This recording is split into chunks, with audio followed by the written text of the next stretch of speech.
In today's video, I'm going to teach you how to add GIFs in CapCut PC. If you want to make your edits more fun with animated reaction stickers or trending graphics, CapCut makes the process really quick. Everything happens directly inside the app, so you do not need to leave your project and search somewhere else first. I'll walk you through the fastest way to find a GIF and place it into your edit so it sits exactly where you want it. To begin, move your cursor to the top left area of your workspace and look at the main navigation menu. From there, click on Stickers. This opens CapCut's built-in graphics library beside your preview player, which is where you can browse animated elements without interrupting your workflow.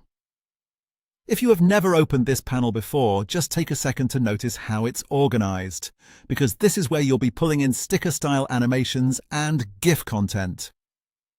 Once the Stickers panel is open, go near the top of that side menu and find the search bar. If you prefer, you can also scroll down until you reach the Giphy section. Both options help you access animated graphics, but using the search box is usually the quickest method when you already know what kind of GIF you want. Click into the search field, type a keyword that matches the animation you're looking for, such as a reaction or a simple theme, and then press Enter on your keyboard. CapCut will load matching looping image results from its integrated directory.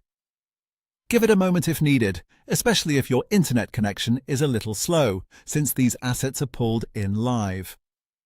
When you find a moving thumbnail you want to use, hover your mouse over it so you can clearly identify the exact GIF. Then click and hold with your left mouse button, drag the graphic down into your timeline and drop it onto an empty track above your main video layer. Placing it on a track above your footage is important because that allows the GIF to appear on top of your video instead of replacing it. As soon as you release the mouse button, the GIF will be added to your project. From there, you can trim the edges of the GIF clip in the timeline to control how long it stays on screen and how long it loops. That gives you a quick way to match the timing to a reaction, joke, or visual beat in your edit. And that's it. You've opened the Stickers panel, searched the integrated Giphy library, and dragged your chosen GIF directly into the timeline. You're all set. Done.